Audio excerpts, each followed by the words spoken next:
Salutations, Summoners! It's your man with a plan, Ricoplays 1723, and welcome to episode number 4 of the Casual Tryhard Legends of Runeterra podcast. So today is going to be a very special podcast because Christos isn't here. No. The real reason why this podcast is going to be a special one for us is today we have a very special guest on with us. Just like Christos, we had to delve into our emergency funds to just get him to speak with us. But today, I have top 16 of the first seasonal tournament, top 3 of the NA server. Today, I have the one and only Jasensational on with us. How are you today, Jay? Thanks, Rico. I am doing great. Thank you so much for having me on the show, and I'm excited to get things rolling. Let's go. That's the type of energy we love to have here at the podcast. And thank you, sir, for taking all of my money. All right. So, Jay, let's get this conversation going and just tell us a little bit about yourself.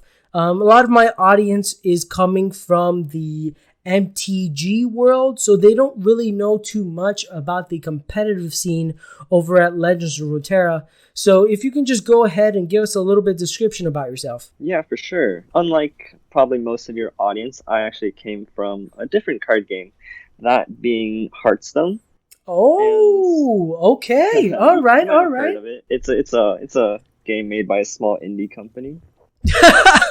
I came from Hearthstone, and just recently, a few months ago, probably around 6 by now, I was introduced to Legends of Runeterra by a good friend of mine. And I must say that once I got into Runeterra and found all the mechanics and amount of interaction that actually was in the game compared to a game like Hearthstone, I was pretty much instantly hooked into the game. A little bit more about my background in Hearthstone. I was not really a very competitive player. I didn't play in any of the tournaments or anything like that, really. I was mostly just a casual player, the type of player that, plays on their phone during breaks, lies in bed, and sneaks in like a game or two before putting his phone down to go to sleep. And I would make it my goal just to hit Masters. I'm sorry, Masters is the wrong word. It's Legends in Hearthstone. He's just casually getting into Legend, folks. Just between breaks and maybe before going to sleep, he's just casually into Legends. This is the type of top-notch player we're dealing with. Just saying. Thank you. But it translated pretty much similarly into Runeterra. I was pretty much a casual gamer in Runeterra up till very, very recently, actually, probably around 2 months or so. I mentioned that I've been playing the game for about 6 months, and so a large majority of my time playing Runeterra was very similar to how I was playing Hearthstone. It was just really a game that I kind of played during my breaks, played on my phone, and just snuck in a game here and there without really thinking too much about, playing competitively or anything like that. So to my Magic players, also listen to him as he says that he's been casually doing this on his phone. So recently, Magic Arena just came out on mobile Android devices. So as you can see, they've had the technology before us. So it's interesting to see. Quickly, Jay, in Magic terms or in card game terms, we always like to think of 3 individuals. We always like to talk about Timmy, Jimmy, and Spike. So in this little scenario, we have Timmy. Timmy likes to kind of create things. He likes to create decks that they don't need to necessarily win. They just need to do the combo that he wants them to go off. Then we have Jimmy, who's more like me, who just likes to play big, dumb things and see what they do. And then we have Spike, who is your basic super competitive net decking, meta decking type of player. Before you became the Spike, who were you? Yeah, that's a good question. I think I was like Spike, but without the winning side of things. Ain't that all of us? I was very much a non-creative net decker. that just wanted to, try out Legends of Runeterra, see what it was like, and just play some decks that I see some of the streamers playing, or go to onto Mobalytics, which is, well, it's more than just League of Legends, or it's more than just for Legends of Runeterra, but it's like one of the main sites that kind of is able to track like your wins in game and like have the top meta decks and things like that. And so for the very first few months, that's pretty much all I was doing. I was either just net decking decks that I saw being played by streamers, net decking like the best decks on Mobalytics, and just playing them on ladder just to see how they're like. Because I think one of the really cool aspects of Legends of Runeterra is that there are a lot of decks that can do very well in a competitive scene. I've said it multiple times in episodes before that I feel that Runeterra, definitely compared to other card games, has one of the best competitive deck scenes, where I feel like there's like 8 to 10 really, really different decks that you can bring into the ladder or bring into a tournament and still do really well in. Right, I agree with that. And I think that just from a laddering perspective, there will be that 8 to 10 decks that will do very well and you'll see very often on ladder. But just because of the card pool in Legends of Runeterra, there's just so many different decks that either don't see much play or haven't really been put together yet that can still do very well in a ladder scene, and you can still win a lot of games with them. And that's kind of another one of the appeals of Legends of Runeterra to me. You mentioned before that you like the interactiveness of Runeterra, not coming from a Hearthstone background. Can you play on your opponent's turn in Hearthstone, or is that not a thing like in Shadowverse?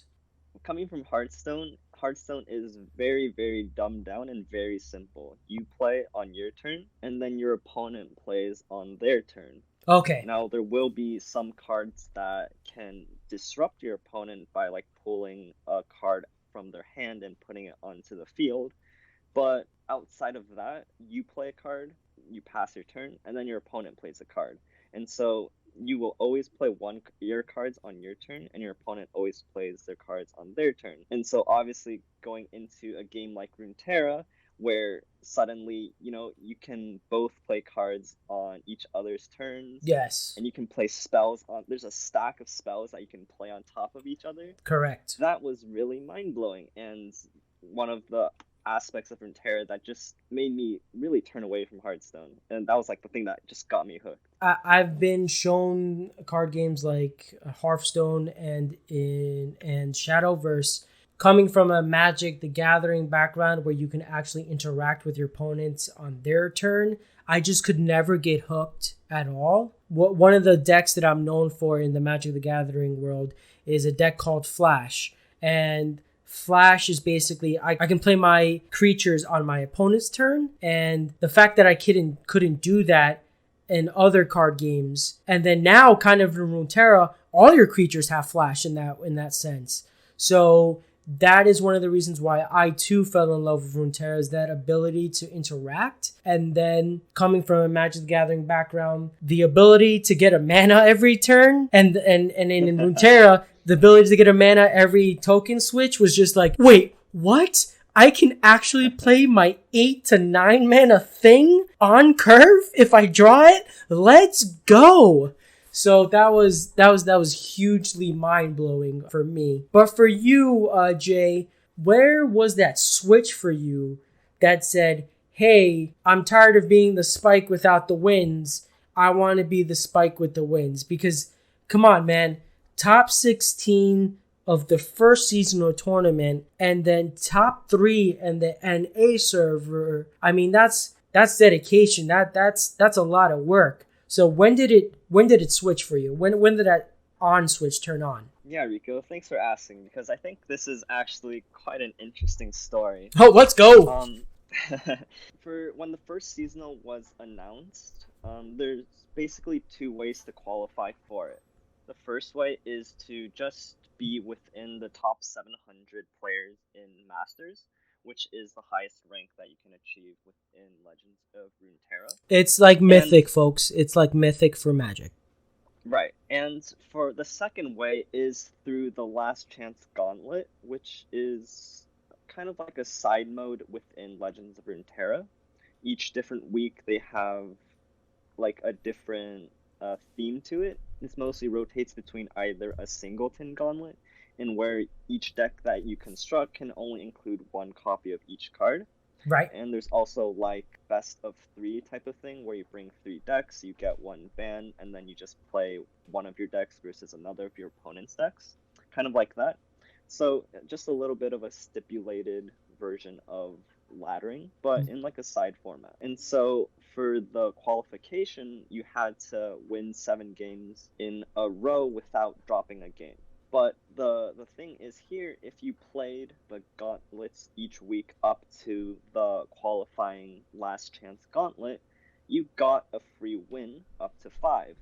And so all you had to do was just play 2 more games, and if you won both of them, then you could qualify to play in the qualifier round of the seasonal tournament. And so this is during December when the seasonal is being announced, and they release everything that they want to do. And here I am sitting on my phone looking at this qualifying for the Last Chance Gauntlet because I was still a Diamond 4 player. No I way. didn't have the commitment or the time really to want to get into Masters just yet for that season. No, you So I didn't, was Jay. like, Don't yes, I tell did. me. No. And so I was like, okay, this Last Chance Gauntlet looks pretty interesting. If I get my 5 free wins, and then I get lucky and win the 2 games that I need, maybe I can qualify and play in the seasonal tournament, and then I can tell Oh, my friend that introduced me to the man. game how cool that would be, right? And I'm thinking, maybe I don't make it, maybe I win a couple of games here and there, then that's pretty cool, and I'll just settle for that, right? But obviously that kind of blew my expectation when I went 5-0 and qualified for the top 32. And then that was Oh, kind of like the my switch for me. goodness. It was like, oh snap, like suddenly here I am going from this casual player that suddenly that used to just play a few games here and there, and then they qualify for the top 32s, and then that's like the switch in my head that maybe like better at what I'm doing and I can play at a higher level. From going to playing like a couple of games, maybe an hour or two a day, between the week of the qualifying from the top 10, 24 players into the top 32, there's a 1 week gap from it. And I went hard on that 1 week to How really, hard, really Jay? prepare for it. I'm talking 5-6 hours a day, playing Oh, like my. 40 to 50 games a day to get really, really comfortable with my decks because I felt I had something to prove, right? So, I so was this let casual player. let me get this straight, Jay. Because I didn't know about this. So you went from like, hey, I'm casually gonna play this game. Wait, there's this gauntlet. You know what would be pretty cool? If I just happen to get all the way to the last gauntlet and then like make it the top 32. Oh wait, I actually did that. That That is is exactly what happened. That is absolutely insane. Yeah. It is, and it was really hard to believe. And it was definitely a surprise, and so I really wanted to spend that week to get really, really comfortable. And so, you know, when they sent out like a Google form for the top 32 qualifiers just to ask a little bit about like your background, what was like your favorite deck and things like that. And so when I submitted that and I saw the article that they printed out, it was like a profile on each of the top 32 players. Here I am sitting at number 31 because they're like, oh, this player, Jasensational, was one of the 2 players to be in the top 32 through the Last Chance Gauntlet, and they were a Diamond 4 player. Like, well, okay, thanks for that. So I guess I gotta bring my A game to the tournament and like prove myself out there, right? No So way. that was literally the switch that kind of made me not only realize that I could play at a little bit of a higher level in the game, but also like do well in it. I So think that another thing that I kind of stood out from that tournament was that I kind of brought some. I guess the right term to use is an off meta deck. I You brought brought some two of them really. spice. You brought some They spice. were my own creation that I kind of made up on the whim, to be honest. Oh But my but goodness. the story here is I brought Yasuo Katarina. I'm not sure if you're very familiar with either You champions, because I wouldn't be surprised if you weren't, okay? because they do Okay. not see the light of meta. Jay. All right, listen, man. Up to this point, I could barely believe what you're telling me, but then now you're telling me with a straight face on, you brought Yasuo Katarina to the top 32 tournament. That is correct. And Oh not only my. that, I when I Folks, for was you making Magic, fun of my for my Magic the Gathering people out there, that's like when you bring like, I can't even think of a deck that can. It's like the meta when you had Mardu vehicles and 5-color control.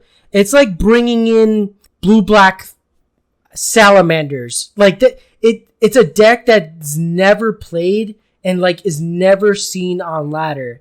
And then imagine bringing that to your day 2 to qualify. Not even day 2. You made it to day 2 and you're about to qualify for your top 8 and you bring in that deck. I gotta say, Jay, you can't write this stuff, man. That's incredible. yeah, and yeah, it was definitely a lot of surprise to a lot of people that there's this person that brought this deck that no one has ever seen before, because it just isn't very competitive, to the top tournament of Legends of Runeterra for the very first time. And so I remember just after I lost in the top 16, I went back onto the official Riot stream and I saw that my game was broadcasted, or the very last one before I lost. And I'm just scrolling through the Twitch chat, and there's Oh all these people no. like spamming, "This guy brought Yasuo to the biggest tournament ever." Like, holy crap, this guy's like my favorite player for that reason. And that got me really hyped up. And that's kind of like a trademark, very very light trademark, I would say, of my own like playstyle. I just like to I found a lot of enjoyment in kind of making some of these less competitive decks and champions viable, or just coming up with like a different strategy and making it work in a competitive setting. And that's kind of been my joy in Legends of Runeterra as well. So without a doubt, you're like a Timmy then.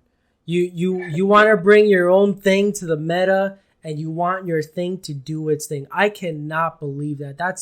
That's incredible. Not only does that show your character, but it also shows your dedication and your willingness to be different. I mean, I know a lot of people would have easily have just gone into that tournament, myself included, going with a deck that I know rang right and true and tested in ladder, and wouldn't even think, it wouldn't even cross my mind to bring anything different. And you brought in your own spice to the biggest tournament ever, man. Like, that's courage, man. No wonder you have so many fans, because that's unbelievable. I gotta give it to you. Thank you. No, just a disclaimer. I don't typically just like slap decks together and how to see that they work. During that 1 week between the qualifiers and the top 32, I spent a lot of time with that Yasuo deck to make sure that it was competitive within that setting. I was very close to just dropping it because I thought that it just didn't perform in some of these matchups. And for good reason, because its power level isn't as high as some of like the very top meta decks out there. But I spent that 1 week just really, really getting to know the decks in and out, like the different win conditions to it. And the final decision to bring it wasn't really an easy one, but I decided to do it anyway, just because a few people caught on to it and like saw like this guy bringing this to the qualifiers, and I was like, all right, if I don't bring it, there's gonna be some disappointed people, and so I got very comfortable with it, and I was like, let's do it. What's the worst that can happen, right? Oh man, that is so crazy. Let's fast forward a little bit. You top 16'd on the first ever seasonal, and then they announced that they're gonna have a second seasonal. Did you have an automatic invite, or did you have to go through the two qualification steps again? Right. So yeah, it's you don't get an automatic invite back. It's very much the same thing again. You either place in the top 700 in Masters, or you qualify through the last round gauntlet again. But this time it was a little bit different, right? I that switch flipped in my head, and suddenly, going from playing Runeterra casually as just like a side game or like something I play on my phone during breaks, this has suddenly turned into like my main focus. This is the game that I found myself enjoying the most. Oh And yeah. so now my other games that I used to be playing became the side games, or I dropped them all completely, and I kind of just turned my focus into playing Legends of Runeterra. And so instead of, being a Diamond 4 player and qualifying through the gauntlet again, I decided that I wanted to, at least qualify through being top 700 in Masters. And so the next season, which was this current season, that tournament that was just played out this weekend, I actually went pretty hard playing on ladder and, actually peaked on top 3 of NA. Oh my And before goodness. just settling down a little bit, because deep in my heart, I always wanted to play some less competitive off meta stuff, and so my rank it couldn't stay at rank 3 for very long. And so I drifted down in between there, and then before the tournament, I decided to play some more decks that I would decide to bring to the tournament, kind of bring my rank back up. So that's kind of been the story of this season. Which decks did you play in the ladder during this season? Just because Christos and I, this season, I would say is the season we really went casual try hard on this, and it kind of hurts me to say that you're like, yeah, I went from Diamond 4, and then I went Gauntlet when I'm Diamond 3 right now. But it's fine, it's fine. So, what decks did you play on the ladder this season? So to get to Masters, I mostly just spammed aggro decks because that's pretty much the fastest way to get there. Yes, And with the sir. goal of being that, once I get a Masters, my rank won't drop any further, and I can just like meme around with whatever I want and not care about my win rate. So to get to Masters, I played Plaza Scout, which Oh, is just your typical man. aggro deck that wants to play on curve, just play early units, and pretty much win the game by like turn 6 or 7. And so that was kind of my go-to to get into Masters. And of course, once I got into Masters, I wanted to take things kind of easy, play around with some deck concepts. There was just like new cards being released at that time, and I just wanted to play around with things instead Right. of just spamming like the best aggro deck out there. So I decided to play around with a few different deck ideas. I'm having a little bit of a hard time remembering what exactly those were, but they were definitely some weird off-meta creations that I made. Like I played a little bit of Misfortune Sejuani, which was Oh. a kind of like a forgotten archetype for quite a while. It was very popular back in the Rising Tides, which was pretty much near the start of when I played. But for that specific week that I played the deck, it just made a lot of sense into like the current meta that I saw in ladder. And some other decks that I played were mostly just like really, really wacky combo decks. I hope that at least even you would recognize some of these, but I played like a Riven Vi deck, which Oh. which aimed to just Vi being like a 10-4 challenger. You Yeah. give Vi overwhelm and then you deal like 15 damage in one swing type of thing. Gotcha, gotcha. That was kind of like a concept that I just wanted to recreate because Riven came out at that moment. Right. So I played around with that. I was having decent success with them, not like too great or anything like that, but because like Legends Runeterra is still relatively new and there wasn't too many people in Masters at that time, because I kind of sped run through it playing like some aggro decks. I played around with some like my own creations, and even if you have like a decent win rate, I ended up with like being ranked 30 NA at that time out of like 200 or something like that. Wow. That's just by playing incredible. like some weird creations that I made. I was like, oh snap, what am I doing with, Yeah. with all these weird decks? The next week, Go Hard gets nerfed. And like, bam, that shifts the meta up again. And I was like, okay, Thank so goodness. Just right, so saying. for some of you who have at least heard of the name of Go Hard, it is a 1 mana spell that once you cast it 3 times, it turns into a 1 mana deal 5 damage to all of your enemies and their Nexus It's for broken, one y'all. mana. It was It was absolutely broken. And may I add that even if you were able to like kill your own creature before they would go hard you, they would still be able to put other go hards into the deck. It was absolutely broken. And as an aggro player who loves to play like Misfortune Gangplank Pirate aggro and Noxious Freyord Overwhelm aggro, it was a tough time, man. It brought me some bad memories. right. And so after the nerf, a lot of people are like saying, "Oh, this is the nerf that we finally needed. Go Hard is no longer playable." Things like that.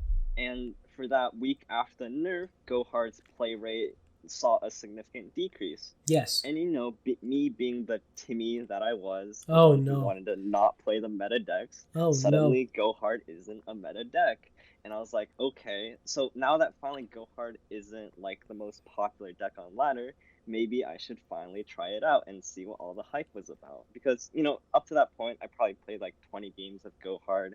I played a lot against Go Hard, Yeah. and it was really powerful, but it didn't really seem to appeal to me at that point. Maybe because the playstyle didn't fit me up to then, or I just disliked having to play like a meta deck or something like that. I'm not mainstream, Mom. I'll play my own go hard.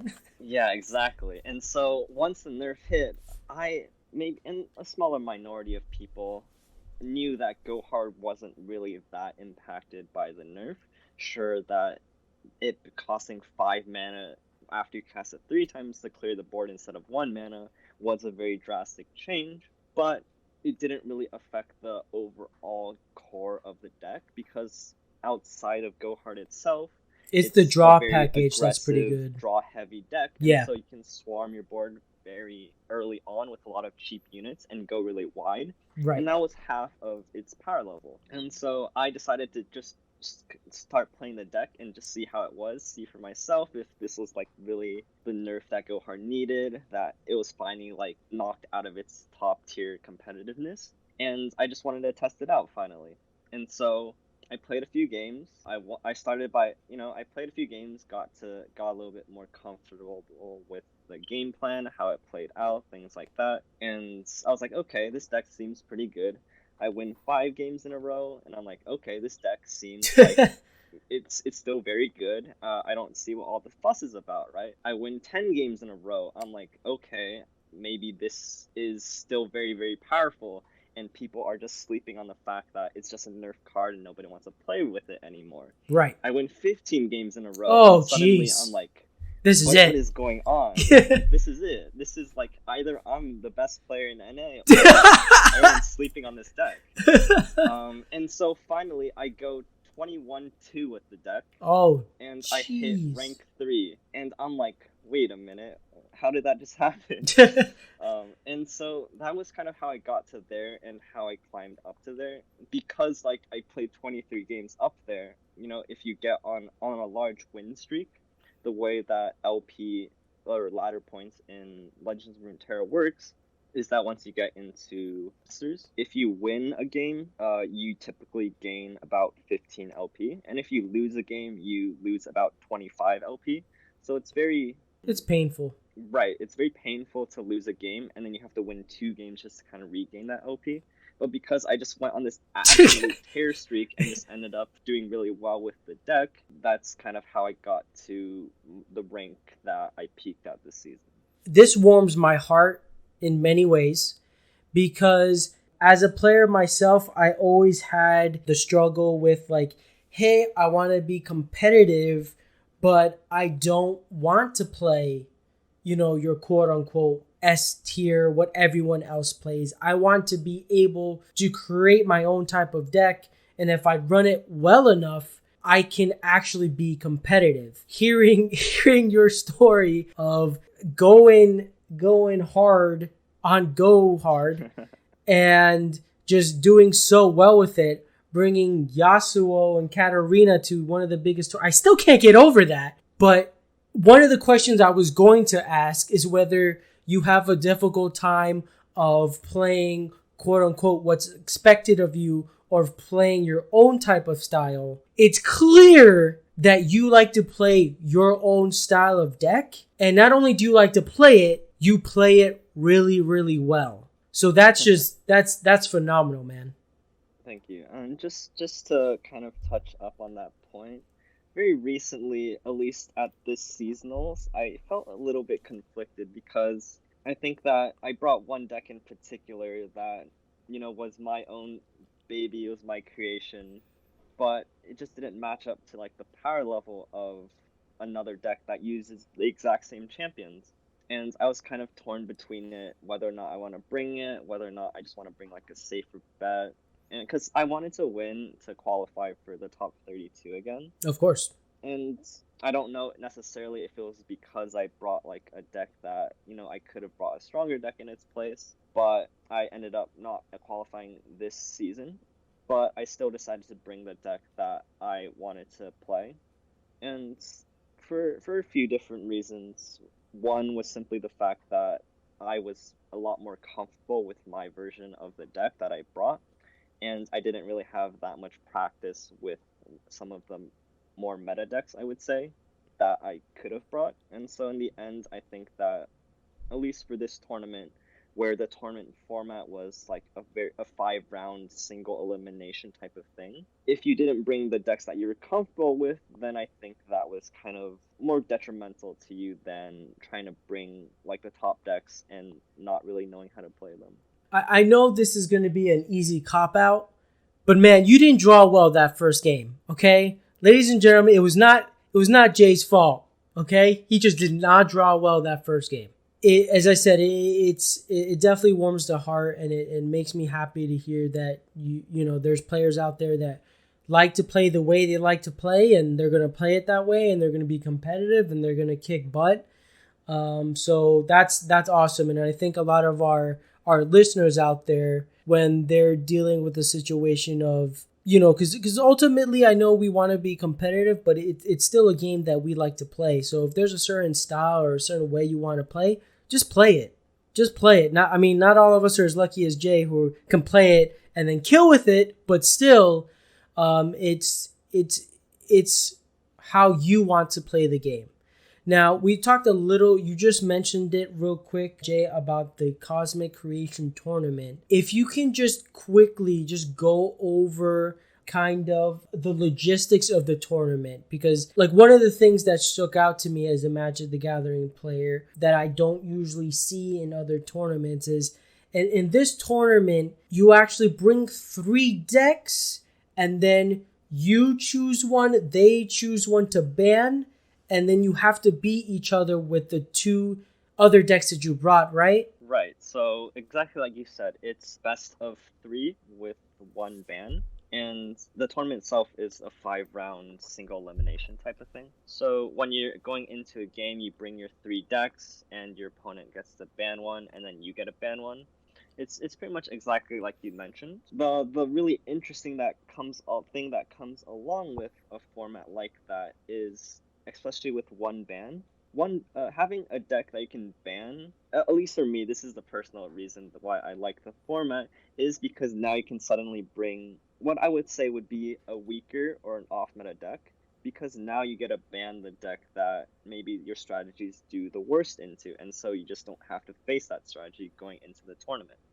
And so this makes it a little bit safer, I would say, to bring a deck like Yasuo Katarina, which it has like some really, really poor matchups, into some of the more damage-based removal decks. But being able to ban those from the format or from the tournament can allow you some breathing room to kind of mess around a little bit more, but still be able to beat the matchups that you want your decks to beat. I love this type of tournament structure because it really does test the players in terms of how good they really are. It isn't a situation where you bring one deck and then you play different matchups with that one deck. This is a situation where you need to be a true master of those three decks that you're bringing. And not only that, I happened to watch a little bit of Jay's first game, his first round, and just the conversation he had, banning of the banning phase on choosing the deck that he wanted to first choose was absolutely enlightening. I thought it was as simple as, hey, I don't think I like that deck, so I'm going to ban it, and then I'm going to play my favorite deck because I think he's good. No, folks. There was like a 6 to 7 minute pure analysis of why the ban was made, what deck he thinks they're going to ban, and if he thinks that they're going to ban that deck, what deck what he thinks they're going to play first versus the deck that he's going to play first. Like, I can't even explain it. It was just like, man, this is a level of analysis and decision making that I've never had to deal with or never have to think about, you know? So Jay, if you can kind of explain, you don't have to go to specific details, but kind of explain kind of like a general idea of what you were going through there, because it was incredible. Yeah, for sure. I think that the ban phase is probably one of the most intricate and interesting parts of playing in that format. A little bit more detail into the format, it's a 3-deck Conquest 1 ban format. So what exactly that means to any of you who aren't familiar with the term is that with the 2 decks that you play outside the 1 deck that was banned, if you win with 1 deck, then you can move on to the other deck, and then you don't have to play with the deck that you already won with. And so when you're thinking about a ban going into the tournament, it's a lot of rock paper scissors meta out there. Sure. You know, you have the aggro decks that beat decks like FizzTF. You have the control decks that beat the aggro decks, for example, and then you have like the mid-range decks that kind of try to farm the other mid-range decks or anything like that. Right. And so when you're bringing 3 decks to a tournament, you can either construct your lineup to be good into a particular set of matchups, because once you win with one of your decks, you got to move on to the other deck, but your opponent still has to play both decks and win with them. So if you have a lineup of 2 or 3 decks that do well into your opponent's decks, for example, then that's really beneficial for you, because once you win your game 1, you move on to game 2, but you get to play against your opponent's deck that both decks are good against, type of thing. It's crazy, like the amount of analysis and the amount that goes into it is just like, I have no words. It was amazing to see. Yeah, thank you. Thank you so much. I think that what was very interesting about this tournament in particular, and because the tournament metas shift from each season, because not only are there new decks, there's new cards and things like that.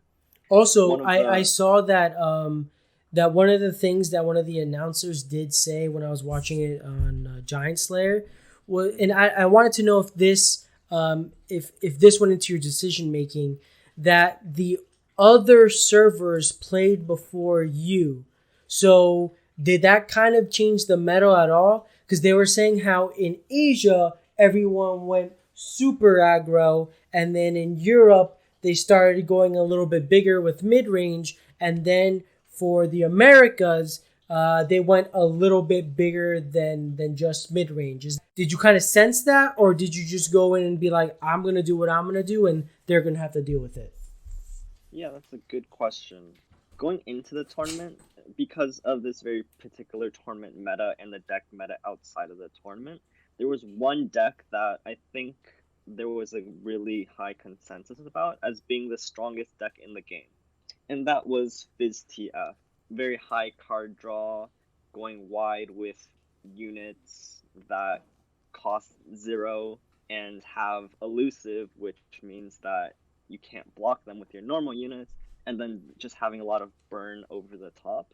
coming into the tournament, there was a pretty high consensus that a lot of players would bring this particular deck, and that this is the strongest deck in the game. And so going back to even going into the tournament, you have to keep that in mind. You're either constructing a lineup that will ban this deck, or you're constructing a lineup that won't ban this deck, which is very important. Right. And when I went into the tournament, I just wanted to ban the deck, because from my past experience watching some other tournaments play, there were a few decks designed to counter this deck that still lost games against it But because didn't really it do a was good just job. that strong. Right. And so my lineup wanted to not play against that matchup.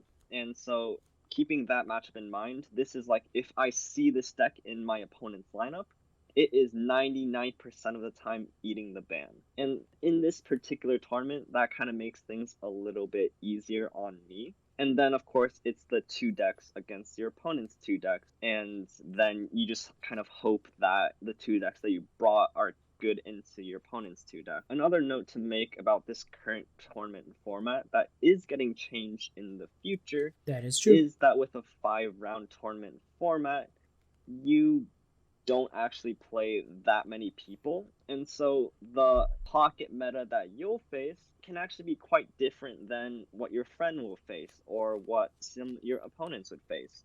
And so it was kind of hard to design a lineup that was flexible enough to beat some of the different decks that you might face, while also trying to be able to target like a specific deck or lineup, right?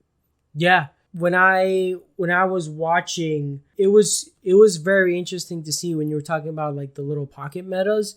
The decks that you had to play against were very different than the decks that I saw eventual winner Kevor had to play against too. So it was interesting to see, and I'll say that I'm glad that they're changing it to kind of a 9-round structure instead of a 5-round, and I think it'll also kind of help out with variance. Right. Now that things are kind of changing, so one thing we did mention with that is now going to be a 9-round tournament, but they also mentioned that there's going to be a world championship, which is the first of its kind in Legends of Runeterra, and definitely has me excited. What are your thoughts on all this, Jay? Yeah, that's definitely a great question and a very exciting topic that really has created a lot of buzz in a lot of my friends who play the game at a very high level, or they came from a more competitive scene and where Runeterra is still kind of building up their own. What I will say is that there is kind of a little bit of contention if you guys are coming from other card games at a very high tournament level, and especially when you talk about things like Worlds, it's very exclusive, I would say, Right, because you mostly see like the same people. These are the top performers, and they'll usually be invited like every time to like these top tournaments, right? right, And you know that has its own upsides and downsides. It creates like a better fan base for the game. People can root and cheer on their favorite player type of deal. correct. But the seasonals is kind of designed on the opposite side a little bit right now. It's 1,024 players that all have a chance on making it to the top 32. And you can qualify either from ladder or from the final gauntlet. And so the skill level, or you won't always see the top players that way, because going 5-0 is more than just skill. There's a good component of luck involved, but this does allow anybody to kind of really make it. And I came from that scene where Right. I didn't have any experience coming into a competitive scene. If they were just inviting the top players, I would have never made it out there. And so coming from myself, I'm very thankful and grateful that Riot has kind of made their seasonal tournaments very open to a lot of players to join. And of course, that kind of was like the catalyst in me playing the game at a higher level for longer than that. So I'm very interested to see how they're really going to approach this issue, especially going into Worlds. I imagine they'd have a mix of both, in which case the lower tournaments will kind of be more open, and then if there's like repetitive competitors that do well across multiple tournaments, they're more likely to get invited to Worlds, for example. But that's kind of my thoughts going into the tournament. It's very exciting. It's very new, and we don't really have too many details surrounding it. Right. But because I'm not exactly new anymore to the tournament scene. A few people know me at least. Um, so I'm not exactly the person sitting at home hoping that they can like play in some of these tournaments one day, but I do want that opportunity to be open for anyone who does want to try as well. So that's kind of my own take on it, and I do hope that it's a healthy mix of both. Just out of curiosity, did you follow the pro scene with Hearthstone or no? So I was a little bit involved with just watching some of their competitions on like Twitch or YouTube. I recall just watching some of the world championships between and watching like players like Frozen or Tom or like Tice. I had a few people that I was rooting on and things like that. And I thought that was really cool. And I do like the format in a way because it lets you kind of interact with your top players and have someone to support behind. Right. But of course, for anyone trying to step into the tournament scene, that's not exactly the same treatment that you're gonna get. No, of course, it makes it a little difficult. So we kind of had a very similar kind of scene in MTG, where this was before everything became digital. Because once everything became digital, I felt like the MTG pro scene just went down the drain. But that's for another podcast. I feel like being able to cheer on certain players in the pro scene does help help out a lot. Like I love you were mentioning Frozen, and so we have our favorites here. I love Louis Scott Vargas. I love Raptor, which is really funny because Raptor is also in Legends of Runeterra. Just saying, Magic folks, just saying. So I love Raptor, I love LSV, I love the Reed Duke. And so I do think to kind of help out in terms of marketing, in terms of getting people to watch the game a little more, I think there's going to definitely have to be some sort of pro scene because, eventually that pro scene is what creates the storylines that people tend to fall in love with. However, I do agree in your statement that for people, we're going to say us, trying to get into that scene, it does make it difficult. It's going to be super interesting to see how Riot deals with this, and that's why I also kind of started this podcast as well, because I kind of want to be a part of that scene, and I want to be part of the people that help create it. So that's why having you on the show was super important for me and for my audience,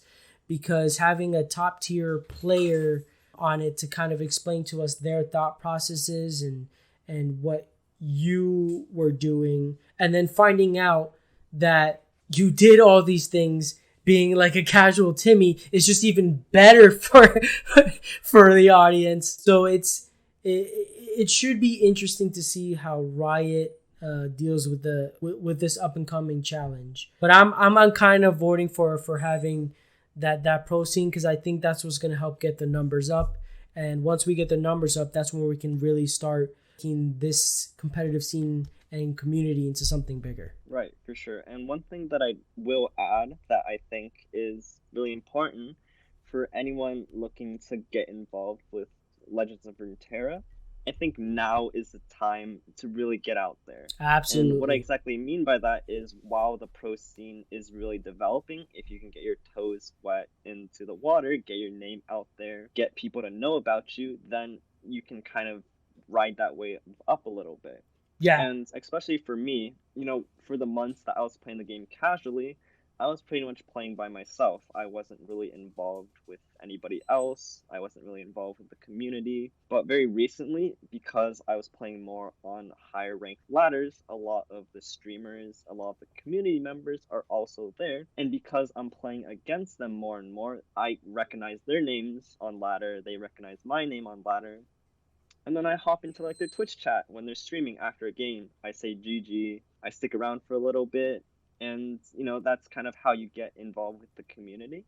And for this season, prepping for the tournament, because I was more involved with the community, I got to know a lot of different people. They became my scrim partners for the tournament. And so I could just reach out to them saying, hey, do you want to just play a few rounds really quickly so I can get comfortable playing this deck? Or if they're really good at one deck in particular, I'm like, okay, can you play this deck against me just so I can get familiar with how this matchup kind of works type of thing was really, really important. And so for anyone just looking to get involved, especially within a more competitive scene within LOR, it's very open right now, and a lot of the community is still growing and very willing to take anyone in. So that's kind of my spiel on why you should get involved with Legends of Runeterra as well. I agree 100,000%, infinity percent.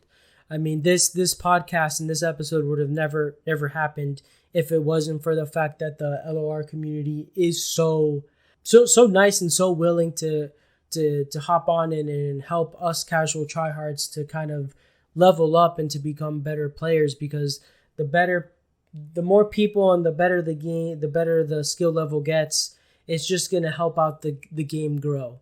And I think we all see a whole bunch of potential in this game. It's just about getting there. Now, specifically talking about you, Jay, now that the Cosmic Creation Tournament is now over, where do you kind of see yourself and your content going from here? Right, so that's a great question. So my goal is, of course, to continue keeping up with the seasonal tournaments that Riot hosts. Moving up from a 5-round to a 9 rounds will take a little bit more time and commitment. So we'll kind of see how that goes once April rolls out. I definitely want to stay very involved within the community. I've kind of been posting my wacky deck creations a lot more and sharing with them. They're great. Other people. They're great, folks. Yeah. And I think that's like a good way to get involved in there too. I also want to be continuing to perform well on ladder, because going into the next season, your ladder performance is going to be a little bit more important, as the higher you are ranked on ladder, that's kind of your tiebreaker if you go 7-2 in next season. And so having that importance in ladder just makes it a little bit more of an incentive to do well on the ladder scene as well. And so I'll try to keep up there as best as I can. Do you see yourself more like trying to get into that pro competitive scene, or do you see yourself more as part of the kind of content creator? Like for example, for us here at the podcast, and for me specifically, I know that I just don't have the time, or to be honest with you, the mental bandwidth sometimes to go become a Legends of Runeterra player. So that's why I'm kind of trying to go down the content route to try to still be a part of the community. Do you see yourself taking that route, or are you gonna go for it, man? Are you gonna be like, I'm Jasensational, and I'm gonna be known as the guy who brings in the wacky decks, and I'm gonna be known as the guy who kicks your butt doing it too? Yeah, I think that I do want to put the competitive aspect as my main focus. And of course, when I'm trying out some wacky deck on ladder, that gives me a little bit of content that I can put on YouTube, for example. Right. And so they kind of go a little bit hand in hand. Now, when I was preparing for the tournament, my content did drop off a little bit, because now I'm just grinding the same decks over and over again. It's expected. It's really expected. Make for good content, right? Right. And so I think that I will try my best to keep up with the competitive side. Me too, having a not very set schedule and things like that just yet. I'm not too involved with many tournaments outside of the main seasonals that Riot hosts, but hopefully a few months down the line, I do want to start getting a lot more involved with that. And there should be a good amount of content following that as well. But I think that, especially with Worlds coming up, that's a real dream for me. And, even getting to this point, being able to play at a competitive level, that was already a dream that really blew my mind. And so I'm really looking forward to it, and I'm just trying to aim for the top. Yeah, baby. Jay, the little engine that could. Let's go. Real quickly before I go, Jay, there's always been one thing that that basically captivated me in terms of your content. And it's something that if you have a moment to talk about, I would love my audience to hear. It's your ability to be so like not tilted. Like after watching that first game and seeing some of those draws, I mean, you were clearly a little bit upset, but you didn't let it rattle you. You didn't like storm off in the stream and make a whole big scene. You kind of like took the punches with it. So what are the type of things, or what are your thought processes when it comes to things like this? Because it's going to happen. We play a card game, a digital card game, where variance is going to happen.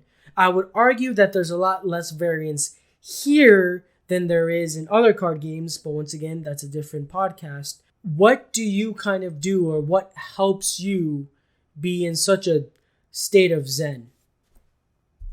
Yeah, that's a very important question. I think that especially when you're playing in a tournament, that's a single elimination for that fact. Losing a game just feels really, really bad. And, if you drop a round, that's kind of the end of your tournament. And coming into that, you have to set some expectations for yourself that, it's not just about skill, that you were a better player, that, oh, I ended up on a higher rank than this guy, then I deserve to go on type of thing. No, that's not really it. It's a lot about kind of the matchups you bring, the matchups you're expecting, and if you face a bad matchup, that's kind of how it works. You didn't face a deck that you're expecting, and then someone brought a lineup and they were expecting to face into you, and so they got kind of rewarded for being paired into you type of thing. Right. And that's really, really hard to keep out of your control. Another thing that I will say in Legends of Runeterra is that a lot of the decks in at least this meta aren't quite as polarizing, meaning that if you play into a matchup that you either didn't want to see or didn't want to play, then you still have maybe like a 40-45% chance of winning that game. And so even if you draw kind of poorly, you still have to play to your outs, Right. Meaning that if I draw this sequence of cards in the next few turns, and then your opponent doesn't draw these few cards, then I can still win this game. And that's like a really healthy mentality that I think is really important to adopt. And because this is a best of 3 format, you're not just playing one deck against your opponents. Even if you lose one round, you still have 2 more games that if you win, then you get to move on, right? And so it's very, very important that you don't lose focus quite yet, because if you just flip the table after losing your first game and you have that mentality going into your second game, then that's just shaving percentages off of your win rate. Right. And that's not very, very good when you're in that best of 3 format. And now, of course, after the tournament, yes, I have all the time in the world that I want to be down about, that I can droop over, that I drew poorly, that I ran into matches that I didn't want to face, and things like that. And very commonly for me, I'll get burnt out after a tournament because I spend a lot of time prepping for it, and I put a lot of energy and brain power into like making the plays. And just taking breaks after like a major tournament or something like that, even for like a week or so, is just really helpful for my own mentality. My Magic mentor would always say to me, "You play to your outs, Rico. You play to your outs. Even if your out is your opponent suddenly dying in front of you, you play to your outs." So that's something that the podcast definitely understands. Just always play to your outs. And I like when you were talking about trying to center yourself and trying not to let it bother you while you're playing, because it is shaving percentage points. Like you already are using so much of your mental bandwidth, and using that on any type of negativity, it's unnecessary. The only thing you're doing is harming yourself. Now, Jay, last thing before we send you off, do you have any types of tips or tricks or any motivation for aspiring pro players, or even players like me who are, just looking to kind of be that better player, to have that kind of level up? Is there any types of generic strategies or tips or tricks, or maybe even other content creators to follow? Just anything that we can use to make ourselves a better player. Yeah, that's a great one. I think that one thing that was really helpful for me, especially when I was still new to the game and just starting out, I did watch a lot of content creators and their YouTube videos because I think there are a lot of people out there that are really good at explaining not only their thought process during each turn, but also kind of setting up the long run of a game. Just thinking about this is the strategy that I need to take throughout the entire game to kind of get to the end point. And those people for me were Mega Mogwai, Oh, Swims Mogwai. Let's Mogwai, go. yes, very very popular man. Swimstream, Yep. Swim's good. Grappler, Yep. Grappler. Okay. I'm with you all and the way so far. and BBG, Bruised by God. Those were kind of the first four content creators that I got really into, and I think that they all have slightly different area of expertise Yeah, for sure. appeal. Definitely. I'm sorry. I just for me, Mogwai and Swim are like two different spectrums. And then did you hear about Grappler during this tournament, Jay? Not quite anything in particular. He was basically just chilling with chat and just goofing off the entire time he was playing, and he ended up 4-1, man. It was Swim talked about it when they got him on the podcast, the presentation on Twitch, and he was just he was just laughing. He was like, I'm watching Grappler here, and he's just chilling, chatting, goofing off. And it's incredible that he's even 4-0 right now. So it's just funny that you mentioned those content creators, because those are definitely some of the people that I watch. Mogwai for sure. I really like him. He gets tilted quickly sometimes, but in terms of his analysis of play and just his entertainment value, he's phenomenal. And then now, hopefully to all my listeners out there, you have Jasensational to put on your list. So Jay, where can they find you in terms of your social media, man? Yeah, I have a YouTube channel under Jasensational. Same with Twitch, except on Twitch it's JA3EN3ATIONAL. Oh, it's spicy, Jasensational folks. with the threes without the S's. It's spicy. There's a funny story with that. So I watch Twitch on my phone and on my computer, and at the moment I just had two separate Twitch accounts, and I didn't realize that the one I was using my phone had the tag Jasensational with the S's. And so when I was on my computer trying to change my name over to Jasensational, I was like, that's strange. That name is taken. I wonder who would have done that. So I didn't think much about it, so I just changed the S's into threes. And now after I realized, I was like, I have to wait 6 months to change it. And so we're stuck with that. Oh, that is hysterical. That's weird. But who would have my exact name? Yeah, who would come up with that? I thought I was only that creative. But that's Twitch and YouTube. I don't stream on Twitch as much as I would like to just yet. So hopefully there's more of that in the coming months. But definitely the focus right now is still on YouTube. And you can find me on Twitter, same thing, at Jasensational. I post a lot about some of the decks I've been playing.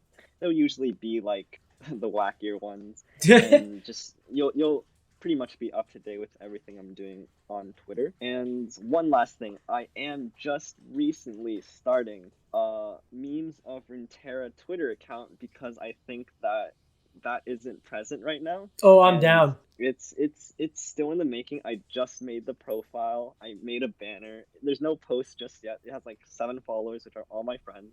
But it'll hopefully blow up and provide all your memes to your Twitter feed, and that's at Runeterra Memes on Twitter.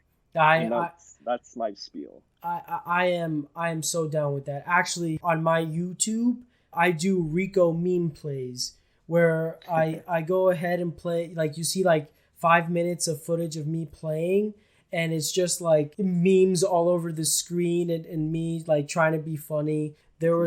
So I really needed to like draw a Get Excited to win the game, and it was just super funny, super fun. And the last card that I drew was Get Excited, so I popped off. So I am down. I will be definitely following that meme account for sure. But as always, folks, with every podcast, the podcast must come to the end.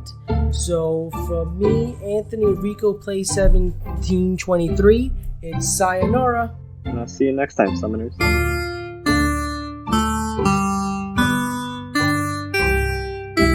All right. So, Jay, before we get this podcast started, I really need to figure out how I pronounce this name correctly. Is it Jasensational? Is it Jasensational? Like, what are we going for here, man? Yeah, it's just Jason and then Sational. So it's Jasensational or it's Jasensational. You know, I try to be creative. I cannot believe I just missed that. But it just gets messed up all the time. So just call me Jay and we'll just move on. Yeah, I mean, I cannot believe I just missed that. I have an easy name. It's just Ricoplays. Like you can't really mess that up. We kind of had a similar type of situation over here in Here, give me a second, Jake, because my dog just came running in with a toy and my wife just came running after her. Just give me a sec. I'll make sure it's okay. It's okay, Mama. We still love you.